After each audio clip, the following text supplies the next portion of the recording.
Olá, eu sou Yasmine Saboia e o Saúde em Foco está começando. No programa de hoje você vai entender o que propõe o projeto de lei de responsabilidade sanitária. Vamos verificar como está o Programa Nacional de Tratamento da AIDS brasileiro. Você vai saber o que pode ser feito para evitar erros médicos em hospitais e vamos rever a Feira de Sabores, Saberes e Cultura do Semiárido Brasileiro. A partir de agora, a saúde está em foco.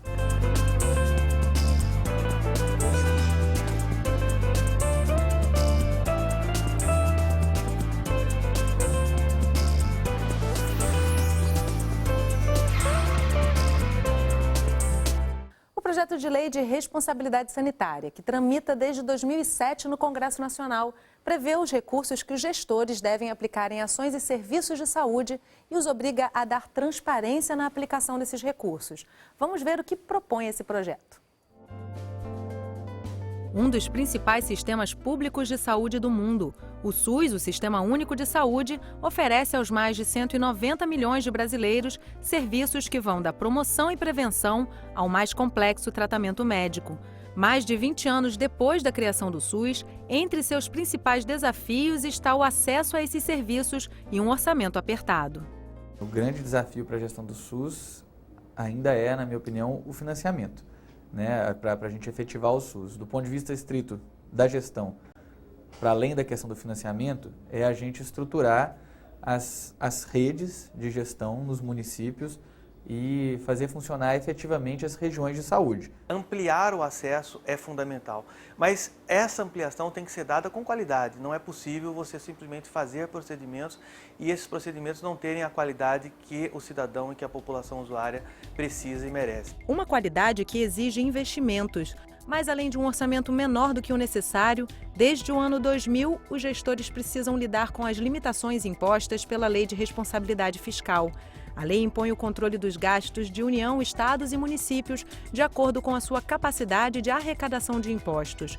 Com a criação da Lei de Responsabilidade Fiscal, as finanças públicas passaram a ser aprovadas ou não pelos tribunais de contas e os gestores são responsabilizados quando os limites de gastos são ultrapassados. As penalidades podem resultar em multas ou impedimento para novas candidaturas a cargos administrativos. Os gestores públicos não podem contratar porque entram em choque com a lei de responsabilidade fiscal. Não pode ampliar serviço, não pode ampliar cobertura, não pode garantir uma maior produção de bens e serviços. O principal gasto da saúde com a educação é com o pagamento de servidores públicos. E daí o que a gente tem assistido são tentativas de gambiarra. Então se faz gambiarra com a OAS, se faz gambiarra parceria público-privado, gambiarra daqui e dali, que são alternativas que obviamente são soluções provisórias, ultraprovisórias, pontuais, e que desorganizam o sistema mais ainda. Apesar da Constituição brasileira prever o controle e a responsabilização de gestores nas mais diversas áreas, a legislação vem se aperfeiçoando e estabelecendo punições cada vez mais severas aos gestores que não cumprirem planos e metas. Projetos de lei de responsabilidade sanitária, que, a exemplo da lei de responsabilidade fiscal, estabelecem o cumprimento de metas específicas para a saúde em todo o Brasil, estão em tramitação tanto na Câmara quanto no Senado. Os projetos prevêem um montante de recursos que devem ser aplicados anualmente em serviços públicos de saúde, a obrigatoriedade de apresentar balanços orçamentários e de comprovar a execução das ações programadas. As propostas geram polêmica. Certamente vai ter um papel importante para garantir que os gestores em todo o Brasil vão ser mais atentos e mais rigorosos na efetivação do direito à saúde. A lei de responsabilidade sanitária, ela deveria estabelecer um contraponto, uma dialética com a lei de responsabilidade fiscal, não no sentido de negá-la, mas de deixar claro de que quando se trata de investimento social, quando se trata de interesse público, não pode haver a construção da lei de responsabilidade fiscal. Eu penso que nós devemos perguntar o que é responsabilidade e o que é sanitário. Não é porque sanitário, na minha compreensão, não é a Secretaria de Saúde, não é o Ministério da Saúde, não é a Secretaria Estadual de Saúde. Sanitário é um conjunto de ações intersetoriais. O Programa Nacional de Tratamento da AIDS oferecido no Brasil é considerado uma referência mundial e uma conquista da sociedade civil. Mas, depois de 25 anos da implementação, essa mesma sociedade civil pede ajustes no programa. Os números do Ministério da Saúde comprovam o sucesso do programa de AIDS brasileiro. De acordo com o último censo realizado, os novos casos caíram de 36 mil pessoas infectadas em 2009 para 34 mil em 2010. A expectativa de vida dos brasileiros com HIV aumentou em 15 anos desde 1996, graças ao tratamento antirretroviral, que é oferecido pelo SUS a 97% das pessoas que vivem com AIDS no Brasil. A lista de conquistas é extensa, e grande parte dela foi conseguida a partir da mobilização social. Militantes que ajudaram a construir o programa que é referência mundial no tratamento de AIDS. Mas hoje as pessoas que lutaram por condições dignas de saúde para quem vive com HIV denunciam a falta de apoio e o retrocesso do programa de DST-AIDS. O que se percebe na prática, por mais que as falas oficiais digam o contrário, é uma fragmentação, um empobrecimento desse serviço. E a tendência, e é essa a nossa grande preocupação, e por isso é o grito que se fez através do manifesto, é que se dê um olhar diferenciado, que se possa agregar valor, que se possa articular com os setores e manter um padrão de qualidade que deu tanto destaque ao Brasil. Recentemente, um conjunto de ONGs que atua no controle social da AIDS divulgou um manifesto que denuncia a dificuldade de acesso a recursos. De acordo com o coordenador-geral da ONG Seduz, está cada vez mais difícil cumprir com as exigências dos editais. Quando se fala em recursos, as pessoas ficam sempre com aquela ideia da demonização de ONGs, dizendo, o pessoal quer dinheiro. Não, eram recursos destinados às ONGs, destinados às ações, através de editais públicos de seleção, com todo o processo de fiscalização, monitoramento dos indicadores, das metas atingidas. Mara Moreira vive com HIV há 18 anos. A ativista do Grupo Pela Vida ressalta a seriedade do trabalho realizado pela ONG e disse que não é justo criminalizar entidades que ajudaram a construir as políticas públicas de HIV/AIDS. E me ajudou a entender esse ativismo, como eu poderia, tirar isso de proveito para a minha vida e como eu também poderia ajudar outras pessoas que, como eu, não sabem dos seus direitos e podem, de alguma forma, ter acesso a essas informações. Até que ponto é possível garantir que erros médicos não aconteçam? No mundo todo, cada vez mais, os procedimentos clínicos hospitalares seguem normas certificadas para maior segurança do paciente. Errar é humano, mas quando se trata de erro médico, as consequências tornam a falha difícil de aceitar. Um levantamento da Organização Mundial de Saúde demonstrou que milhões de pessoas morrem todos os anos em função dos chamados eventos adversos ou erros médicos e infecções hospitalares. Um diagnóstico que inclui o Brasil entre os países que precisam reduzir urgentemente esses números. Segundo uma pesquisa realizada pela Escola Nacional de Saúde Pública da Fundação Oswaldo Cruz, cerca de 10% dos pacientes internados em hospitais brasileiros passam por algum tipo de evento adverso. Dessas ocorrências, até 66% poderiam ser evitadas. Recentemente, houve um caso que eu acho que foi muito mobilizador, inclusive, para o próprio Ministério da Saúde, que uma criança que recebeu uma dose muito elevada de adrenalina em Brasília, A adrenalina deveria ter sido usada num processo de cuidado, mas acabou sendo usada numa dose muitas vezes superior e acabou levando ao óbito dessa criança. A OMS alerta que mais de 50% das infecções adquiridas em hospitais seriam prevenidas se os profissionais de saúde lavassem as mãos antes de tratar os pacientes. Significa dizer que se as instituições se organizam melhor, adotam um protocolo, desenvolvem uma cultura de segurança melhor, possuem mais recursos humanos, tudo isso, esses eventos poderiam não acontecer.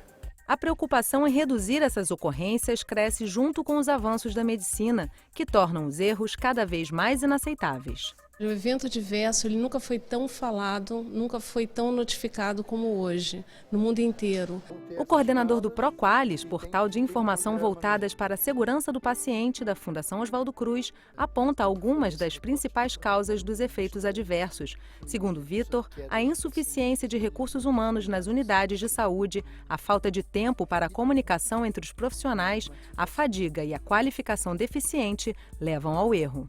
se trata também de modificar um pouco, bastante essa cultura. Sair de uma cultura de punição, de reprimenda, de afastamento do indivíduo, para uma cultura de dizer, olha, vamos olhar os nossos processos, vamos ver por que nós não conseguimos fazer barreiras. E foi nesse contexto que o Ministério da Saúde lançou o Programa Nacional de Segurança do Paciente. O objetivo da iniciativa é monitorar e prevenir danos na assistência à saúde durante as internações. Esse programa ele vem trazendo, além das tecnologias em saúde, o que já se preconiza, o que já se trabalha a nível de mundo, de Organização Mundial de Saúde, em outros países, que é a questão das metas internacionais de segurança do paciente. São 6 as metas de segurança do paciente estabelecidas pela Organização Mundial de Saúde e incluídas no programa. Identificação correta dos pacientes, comunicação efetiva, segurança dos medicamentos de alta vigilância, cirurgia segura, prevenção de infecções e redução do risco de lesões ao paciente em decorrência de queda. A cultura da segurança ela vem com vários outros parâmetros, inclusive a questão da não punição, de reportar erros, o que em muitas instituições é difícil, né? Porque você precisa lidar com uma quebra de paradigmas. O que sempre aconteceu foram as pessoas que erraram serem punidas e muitos processos judiciais, então dificulta a notificação dos eventos. O programa ele é fundamental porque ele afirma isso como política, ele coloca os grandes eixos de trabalho, mas isso implica num investimento maior na área da saúde, né? Num suporte maior às unidades para que elas possam fazer esse tipo de coisa. E compreender de que isso é um processo, não é de uma hora para outra. No final de 2012, aconteceu um importante evento para as lutas da população do semiárido brasileiro. Vamos rever a matéria sobre a Feira de Sabores, Saberes e Cultura do 8º Enconasa. Uma amostra de como vive o povo do semiárido brasileiro. Foi o que aconteceu na Feira de Sabores, Saberes e Cultura do 8º Enconasa. Os convidados tiveram oportunidade de provar as delícias da cozinha mineira, apreciar as obras-primas dos artesãos nordestinos e aprender com as soluções criativas que ajudam o desenvolvimento sustentável da região. Mas a troca de saberes não ficou limitada à feira. A ASA de Minas Gerais incluiu na programação do 8º Enconasa visitas a 21 experiências locais. A maioria delas fica fora do município de Januária. Finalmente chegamos à comunidade João Congo. O grupo foi recebido pelo presidente da Associação de Moradores. Seu Edmar nasceu aqui e falou como era difícil viver na comunidade, na época em que não havia acesso à água potável. Não tinha condições de criar nada, né? De criar nenhum frango no terreiro, não tinha condições porque tinha que pegar água dessa distância toda para poder sobreviver. Então era muito difícil. A falta de comida causou diversos problemas de saúde. A desnutrição infantil matou muitas crianças. Problema que serviu para mobilizar os moradores. Eles fundaram uma associação e começaram a pressionar o poder público, que passou a enxergar a comunidade. A primeira conquista foi a construção de um poço artesiano para abastecer as 56 famílias que vivem em João Congo. Quando a água chegou, aí já começou, né, as pessoas já plantar, cada um ter a horta no seu quintal, os pomar, ter um pezinho de fruta para dar para a criança estar alimentando as frutas, criar o porco, criar a galinha, e aí que foi mudando a vida das famílias. Hoje a mortalidade infantil é muito baixa na comunidade. A desnutrição já não mata mais. O prato de comida da criançada está completo. Arroz, feijão, verduras, legumes e carne. Tudo produzido pelas famílias que tiveram a satisfação de oferecer um delicioso almoço para o grupo. Em seguida, seu Ednã mostrou o lugar onde são armazenadas as sementes, que garantem a soberania alimentar das famílias. Hoje a gente se sente orgulhoso, né, de ter hoje a casa de farinha onde as famílias possam fazer a farinha dele para o consumo, né, para o consumo deles e até mesmo para vender. Então isso, a gente tem um orgulho grande de ter também as sementes para poder estar passando para os agricultores, para que o agricultor tem uma semente boa, produzida sem agrotóxicos, sem veneno, ele produz uma coisa natural. O programa de hoje termina aqui. Eu espero você no próximo Saúde em Foco. Até lá!